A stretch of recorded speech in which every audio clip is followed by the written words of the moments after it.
نبی پاک علیہ السلام نے فرمایا جب تم استغفار کرتے ہو نا تو اللہ ہر مشکل سے نکلنے کے لیے تمہیں رستہ عطا فرماتا ہے، اور اللہ تمہیں وہاں سے رزق عطا کرتا ہے جہاں سے تمہارا کبھی گمان بھی نہیں گیا ہوتا۔ کبھی نہ توجہ کریں، جب پوری طرح ٹوٹ جائیں نا پھر توجہ کریں رب کی جانب، جب پوری کوشش کریں کام نہ ہو تو پھر بیٹھ جائیں اپنے مالک کی بارگاہ میں، مالک اسباب جمع کر لیے اب تو مدد فرما۔ جب پوری طرح حضرت ابراہیم علیہ السلام کے پاس مہمان بڑے آیا کرتے تھے، مہمان نواز بھی بڑے تھے، بغیر مہمان کے کھانا ہی نہیں کھاتے تھے، بڑے مہمان نواز تھے۔ تو قحط پڑ گیا مصر میں، غلہ ہی نہیں ملتا۔ حضرت ابراہیم کا ایک دوست تھا، آپ فلسطین میں تھے، وہ مصر میں تھا۔ آپ نے اس کے پاس اونٹ بھیجے کہ 4-5 اونٹوں پر غلہ اناج رکھ کے مجھے روانہ کر تاکہ میں اپنے جو میرے پاس مہمان جمع ہیں ان کو کھانا تو دے سکوں۔ وہ اونٹ روانہ ہو گئے۔ حضرت حکیم الامت مفتی احمد یار خان صاحب رحمۃ اللہ لکھا ہے، چلے گئے اونٹ۔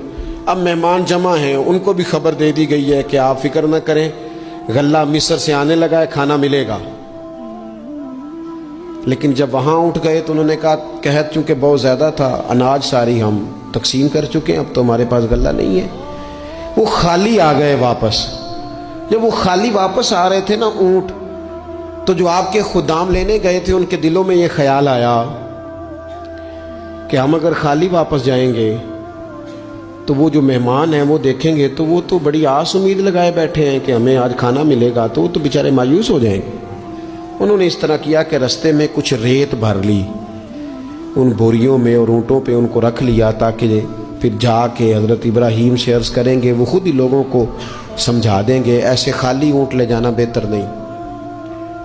حضرت حکیم الامت رحمۃ اللہ علیہ لکھتے ہیں کہ حضرت ابراہیم علیہ السلام آرام فرما تھے، خدام نے جا کے اندر جہاں وہ سامان رکھا جاتا تھا وہاں ریت سے بھرے ہوئے بوریے رکھ دیے، وہ چلے گئے۔